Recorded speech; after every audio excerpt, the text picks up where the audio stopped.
ಎಲ್ರಿಗೂ ನಮಸ್ತೆ. ಇವತ್ತಿನ ವಿಡಿಯೋ ನಾವು ಹಬ್ಬದ ದಿನ ಏನೇನೆಲ್ಲ ರೆಡಿ ಮಾಡ್ಕೊಂಡೋ ವಿಡಿಯೋ. ಮೊದಲಿಗೆ ನಾವು ನೀಟಾಗಿ ನೆರಿಗೆ ತಗೊಳ್ತಾ ಇದ್ದೀವಿ ಅಮ್ಮನವ್ರಿಗೆ ಸೀರೆ ಉಡ್ಸೋದಕ್ಕೋಸ್ಕರ. ಸೀರೆ ಎಲ್ಲ ನೆರಿಗೆ ತಗೊಂಡಾದಮೇಲೆ ನಾವು ಅಮ್ಮನವ್ರ ಕೈಗೆ ಬ್ಲೌಸ್ ಪೀಸ್ ಹಾಕಿ ರೆಡಿ ಮಾಡಿ ಇಟ್ಕೊತಾ ಇದ್ದೀವಿ. ನಾವು ಕಳಸ ಕೂರಿಸಿ ಪೀಠ ಇಡೋದೆಲ್ಲ ವೀಡಿಯೋ ಮಾಡೋಕ್ಕಾಗಲಿಲ್ಲ, ಕೆಲಸ ಇರೋ ಕಾರಣ. ಹಾಗಾಗಿ ಆದಷ್ಟು ವೀಡಿಯೋ ಮಾಡಾಕ್ತಾಯಿದ್ದೀವಿ. ಬ್ಲೌಸ್ ಪೀಸ್ ಎಲ್ಲ ರೆಡಿ ಮಾಡ್ಕೊಂಡಾದ್ಮೇಲೆ ಅದೊಂದು ಕೋಲ್ ಕಟ್ಕೊಂಡು ಅದಕ್ಕೆ ಅಮ್ಮನವ್ರ ಕೈನ ಹಾಕಿ ರೆಡಿ ಮಾಡ್ಕೊತಾ ಇದ್ದೀವಿ.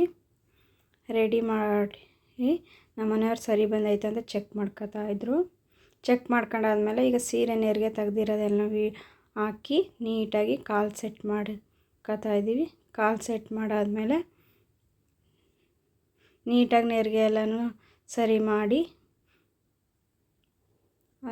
ದೇವರು ಸೊಂಟಕ್ಕೆ ಡಾಬ್ ಹಾಕಿ ಎಲ್ಲ ರೆಡಿ ಮಾಡಿ ಇಟ್ಕೊಂಡಾದ್ಮೇಲೆ ನಮ್ಮ ಮನೆಯವರು ಒಡವೆ ಎಲ್ಲನೂ ಹಾಕ್ತಾಯಿದ್ರು. ಒಡವೆ ಎಲ್ಲನೂ ಹಾಕಾದ್ಮೇಲೆ ದೇವ್ರ ಮುಂದೆ ಇಡೋಕ್ಕೆ ದುಡ್ಡೆಲ್ಲನೂ ಇಟ್ಕೊಂಡು ರೆಡಿ ಮಾಡಿ ಇಟ್ಕೊತಾಯಿದ್ರು. ಅಷ್ಟರಲ್ಲಿ ನಾನು ಮುಖವಾಡಕ್ಕೆ ಅಲಂಕಾರ ಮಾಡ್ಕೊತಾ ಇದ್ದೀನಿ. ಮೊದಲಿಗೆ ಕಣ್ಣಿಗೆ ಕಪ್ಪಕ್ಕೆ ಓಲೆ ಹಾಕಿ ಮೂಗ್ಬಟ್ಟು ಇಟ್ಕೊಂಡು ಅರಿಶಿನ ಕುಂಕುಮ ಎಲ್ಲನೂ ಇಟ್ಕೊಂಡು ರೆಡಿ ಮಾಡಿ ಇಟ್ಕೊಂಡಾಯಿತು. ರೆಡಿ ಮಾಡಾದ್ಮೇಲೆ ಫೈನಲಿ ಅಮ್ಮನವರು ಈ ರೀತಿ ಕಾಣಿಸ್ತಾಯಿದ್ರು. ನಾವು ಫುಲ್ ರೆಡಿ ಮಾಡಾದ್ಮೇಲೆ ಈ ರೀತಿ ಬಂತು.